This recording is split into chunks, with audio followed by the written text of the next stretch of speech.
Juga tidak banyak, jadi mungkin bisa langsung singkat Pak Manajer mengenai independensi dari kejaksaan yang dipertanyakan oleh masyarakat, apalagi terkait setelah melihat rangkaian proses persidangan sampai masyarakat mendengarkan berapa tuntutan hukum yang dibacakan oleh para JPU ini. Silakan Pak. Iya, kalau kita belajar di Fakultas Hukum, dan ini saya kira juga oleh adik-adik mahasiswa Fakultas Hukum, sebetulnya jaksa itu mewakili siapa? Jaksa itu mewakili korban, mewakili keadilan publik dan mewakili negara. Nah, pertanyaan publik, apakah tuntutan jaksa itu sudah mendengar suara korban dan keluarga, mendengar suara keadilan publik? Kerangka itu yang kemudian menjadi batu uji untuk melihat apakah tuntutan itu sudah relevan atau tidak. Bagi LPSK, kalau berdasarkan Undang-Undang Perlindungan Saksi dan Korban, ada baiknya tuntutan itu direnungkan. Karena mestinya, kalaupun pilihannya bukan percobaan, bukan pidana tertentu dengan persyaratan tertentu itu, kalaupun ada tuntutan pidana, mestinya lebih ringan dari terdakwa yang lain.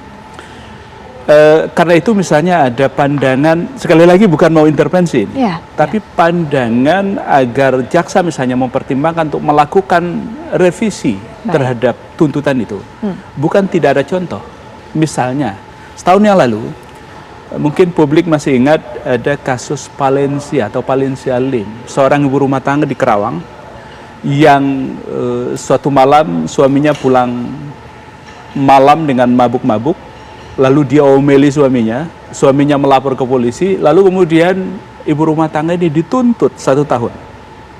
Tapi kan kemudian keadilan publik muncul ya. Akhirnya jaksa penuntut umum itu merevisi dari tuntutan 1 tahun penjara menjadi bebas. Ini yang kita sebut JPU atau jaksa yang kembali ke khitohnya, mendengarkan suara keadilan publik. Tapi kalau kemudian ada revisi, tidakkah itu seolah-olah segaris dengan pernyataan Menko Polhukam bahwa seakan-akan ada gerakan bawah tanah, apapun tafsiran dibalik kata gerakan bawah tanah itu? Iya, kalau bicara tentang gerakan di bawah tanah itu, bagi LPSK tentu hanya bisa menilai pada setiap tahapan. Misalnya, dulu ketika kita mau menetapkan Baradae sebagai GC, itu pertarungannya adalah ada gerakan yang memang agar Baradae itu jangan jadi GC. Itu pasti ada dan kental gitu. Tetapi LPSK sebagai lembaga mandiri, lembaga independen, kita kemudian memutuskan.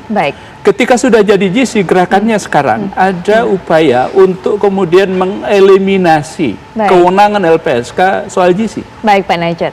Undang-undang kemudian diperhadapkan dengan misalnya ya dengan surat edaran begitu-gitu. Nah, karena itu sekali lagi itu ya. Nah, yang kedua sebetulnya harapan kita agar dengan kualitas ilmu hukum yang dipunyai oleh Yang Mulia Majelis Hakim, kemudian nurani yang terang dan spiritual yang insya Allah juga bagus, mudah-mudahan nanti memutuskan yang terbaik bagi terutama karena dia sudah mengambil jalan lurus, jalan terang, kejujuran. Mudah-mudahan Majelis Hakim memenangkan kejujuran itu. Kita tunggu. Mas Reza, singkat saja Mas Reza penutup.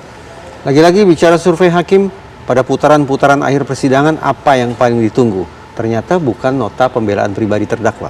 Secara berurutan yang paling ditunggu hakim adalah nota pembelaan penasihat hukum, disusul oleh nota tuntutan jaksa, baru yang ketiga nota pembelaan pribadi terdakwa. Alhasil, betapapun kita berbusa-busa bicara tentang nota pembelaan Richard, Ferdi, Putri, Ricky, dan Kuat, tapi boleh jadi ini bukan merupakan hal yang paling menentukan bagi berat ringannya hukuman yang dijatuhkan hakim sekiranya terdakwa divonis bersalah. Baik, Mas Reza terima kasih, Pak Manajer juga terima kasih sudah datang dan juga memberikan pandangannya. Dan pemirsa, perbincangan ini sekaligus menutup jumpa kita malam hari ini. Kami akan kembali esok jamnya seperti biasa. Saya Putri Viola pamit. Selamat malam, sampai jumpa.